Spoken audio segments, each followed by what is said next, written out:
സർക്കാരിൻ്റെ നിലപാടാണ് കൃഷിമന്ത്രി ഗവർണറെ അറിയിച്ചത്.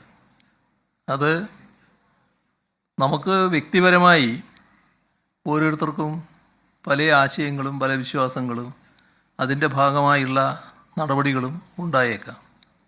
പക്ഷേ സർക്കാർ പരിപാടി എന്ന് പറയുമ്പോൾ സർക്കാർ അംഗീകരിച്ചിട്ടുള്ള പൊതു ബിംബങ്ങൾ മാത്രമേ അവിടെ ഉണ്ടാകാൻ പാടുള്ളൂ. അതിൽ നിന്ന് വ്യത്യസ്തമായൊരു നില വന്നതുകൊണ്ടാണ് അതിനോട് യോജിപ്പില്ല എന്ന് കൃഷിമന്ത്രി രാജ്ഭവനെ അറിയിച്ചത്. അത് പിന്നീട് ഗവർണർക്കും ബോധ്യപ്പെട്ടു എന്നാണ് തോന്നുന്നത്. കാരണം പിന്നീട് അതിലൊരു വിശദീകരണം വന്നത് ഔദ്യോഗിക പരിപാടികളിൽ ഇത്തരത്തിലുള്ള ഒരു ചിഹ്നവും വെക്കില്ല എന്ന് തന്നെ അറിയിക്കുന്ന നില രാജ്ഭവൻ്റെ ഭാഗത്തുനിന്നുണ്ടായിട്ടുണ്ട്. അത്തരമൊരു പ്രസ്താവന നൽകുന്നതിനിടയായത് ഈ സ്വീകരിച്ച നടപടിയിൽ എന്തോ അപാകതയുണ്ട് എന്ന് അദ്ദേഹത്തിന് തന്നെ ബോധ്യപ്പെട്ടത് കൊണ്ടായിരിക്കുമല്ലോ. ഏതായാലും സർക്കാരിൻ്റെ നിലപാട് വ്യക്തമാണ്. അത് അംഗീകൃത നടപടിക്രമങ്ങളനുസരിച്ച് മാത്രമേ പരിപാടികൾ നടത്താൻ പാടുള്ളൂ. ഓരോരുത്തരുടെയും താല്പര്യത്തിനനുസരിച്ചുള്ള എന്തെങ്കിലും പ്രദർശനം അവിടെ നടത്താൻ പറ്റില്ല. അതാണ് സർക്കാർ അക്കാര്യത്തിൽ സ്വീകരിച്ചുള്ള നിലപാട്. രാജ്ഭവൻ സംഘടിപ്പിക്കുന്ന പരിപാടികളിൽ ഇനിയും ആ രീതിയിൽ തന്നെ തുടരുമെന്നാണ് രാജ്ഭവൻ അറിയിച്ചത്. അല്ല, അതാണ് ഞാൻ പറഞ്ഞത്. ഔദ്യോഗിക പരിപാടിയിൽ രാജ്ഭവൻ പല പരിപാടി ഉണ്ടാവില്ല. അവിടെ ഇപ്പോൾ അദ്ദേഹം ഒരു കുടുംബപരമായൊരു പരിപാടി നടന്നു, മറ്റേതെങ്കിലും നടന്നു, അത് നമ്മളെ ബാധിക്കുന്ന കാര്യമല്ലല്ലോ. ഔദ്യോഗിക പരിപാടിയിൽ ഇങ്ങനെയുള്ള ഭാരതാംബയുടേതാണല്ലോ ഇപ്പോൾ വന്നത്, അങ്ങനെയൊരു ചിത്രം വെക്കാൻ ഉദ്ദേശിക്കുന്നില്ല എന്ന് അദ്ദേഹം വ്യക്തമാക്കി കഴിഞ്ഞിട്ടുണ്ട്.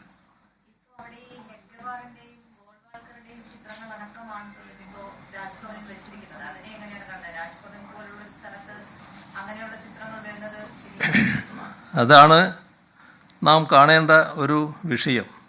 ഇവിടെ രാജ്ഭവൻ എന്ന് പറയുന്നത് നമ്മുടെ രാജ്യത്തെ ഒരു പ്രധാനപ്പെട്ട ഭരണ കേന്ദ്രമാണ്.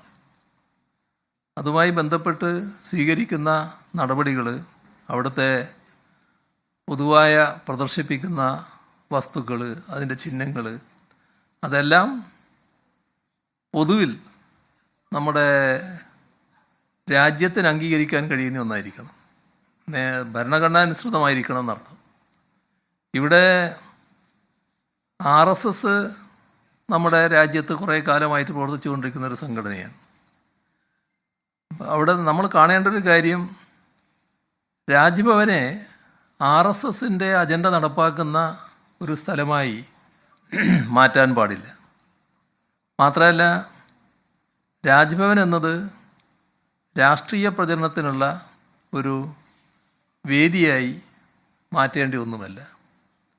ഇത്തരമൊരു പ്രവണത അത് ഭരണഘടനയോടുള്ള വെല്ലുവിളിയായിട്ട് മാത്രമേ കാണാൻ കഴിയൂ. അത് അംഗീകരിക്കാൻ കഴിയില്ല. അത്തരമൊരു നിലപാടും സാധാരണഗതിയിൽ അംഗീകരിക്കാൻ കഴിയില്ല. ഇപ്പോൾ ചിലർ ചോദിക്കുന്നത് ഈ ഭാരതാംബയെ അംഗീകരിക്കുന്നതിന് എന്താണ് പ്രയാസം എന്ന് ചിലരിങ്ങനെ ചോദിക്കുന്നുണ്ട്. നമ്മൾ കാണേണ്ടത് നമ്മുടെ ഭരണഘടന ഉയർത്തിപ്പിടിക്കുന്ന ഒന്നല്ല ഈ ഭാരതാംബ എന്ന ചിത്രീകരണം.